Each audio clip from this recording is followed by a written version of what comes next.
Timnas Israel U20 ditolak bermain di Indonesia. Lalu bagaimana tanggapan kita sebagai orang Kristen? Sedang ramai saat ini penolakan atas Timnas Israel untuk ikut bertanding di Piala Dunia U20 yang sedianya diadakan di Indonesia bulan Mei 2023 ini. Penolakan ini awalnya hanya melibatkan beberapa ormas, tetapi kemudian juga melibatkan parpol dan sejumlah tokoh berpengaruh. Salah satunya adalah Ganjar Pranowo yang digadang-gadang sebagai capres dari PDIP untuk Pilpres 2024 nanti. Keikutsertaan Ganjar dalam menolak Timnas Israel untuk ikut bertanding di Piala Dunia U20 Indonesia sangat mengejutkan, sebab Ganjar selama ini dikenal sebagai tokoh yang sangat nasionalis, inklusif, dan pluralis, sehingga sikap Ganjar ini membuat syok banyak pendukungnya. Mereka tidak menyangka idolanya berpikiran sempit seperti itu. Kuat dugaan Ganjar ikut menolak Timnas Israel bertanding di Piala Dunia U20 karena berkaitan dengan urusan politik di Pilpres 2024.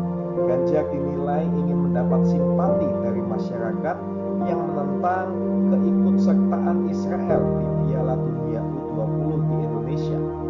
Meski demikian, Ganjar tidak mengaitkan penolakan terhadap Timnas Israel dengan masalah agama, tetapi dengan masalah kemanusiaan, seperti yang pernah didengungkan oleh Bung Karno. Bangsa Israel kini dinilai masih menjajah bangsa Palestina dan memperlakukan mereka dengan tidak baik. Tetapi penolakan Timnas Israel ini masih menjadi kontroversi, sebab banyak juga kelompok masyarakat yang mendukung keikutsertaan Timnas Israel di Piala Dunia U20 di Indonesia. Apalagi hal ini dilakukan menjelang hari H, bukan jauh-jauh hari ketika Timnas Israel dinyatakan lolos sebagai peserta Piala Dunia U20 di Indonesia.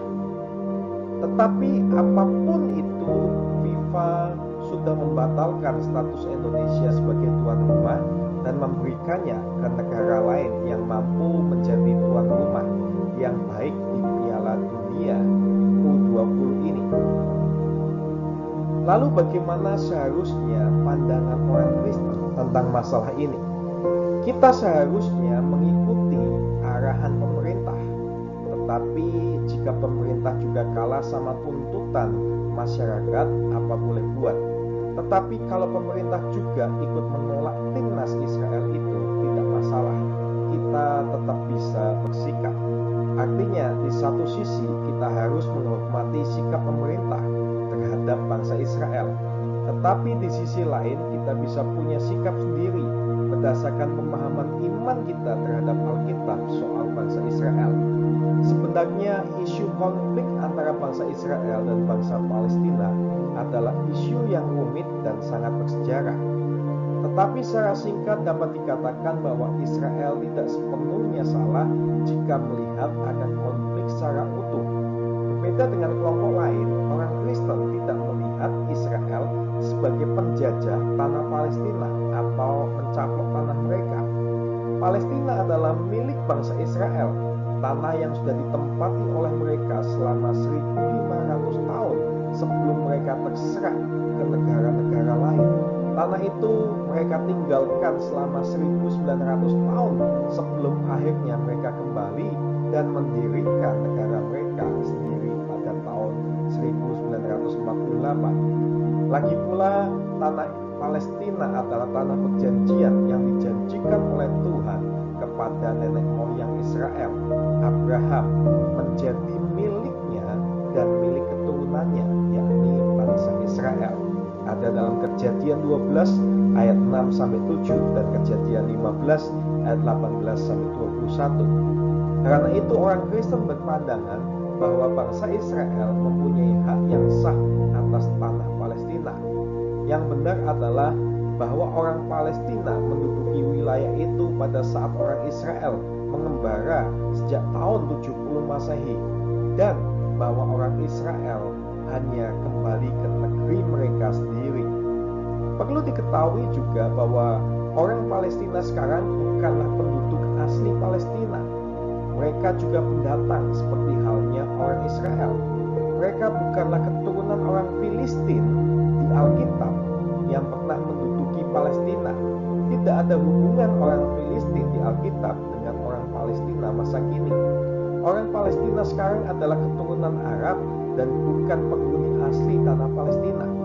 Meski demikian, tidak berarti bahwa orang Kristen juga mendukung pengusiran orang Palestina dari tanah yang kini mereka duduki. Bagaimanapun, mereka telah berada di tanah itu dalam jangka waktu yang sangat lama ketika bangsa Israel masih berada di pengasingan. Mereka memiliki tanah, kebun, dan rumah yang mereka bangun dengan jerih payah mereka sendiri. Karena itu, orang Kristen sudah seharusnya mendukung keberadaan orang Palestina di tanah yang mereka duduki, termasuk mendukung pendirian negara Palestina yang merdeka dari pengaruh Israel. Dalam hal ini, orang Kristen pada prinsipnya sependapat dengan perjanjian Oslo tahun 1993 tentang solusi dua negara yang membagi wilayah Palestina menjadi dua negara yang berdaulat, yaitu Israel dan Palestina. Untuk itu, orang Kristen tidak setuju dengan pandangan sebagian kelompok di Israel yang menolak pendirian negara Palestina. Apalagi orang Palestina banyak juga yang Kristen. Dan semoga ini bisa menambah wawasan kita. Terima kasih, Tuhan Yesus.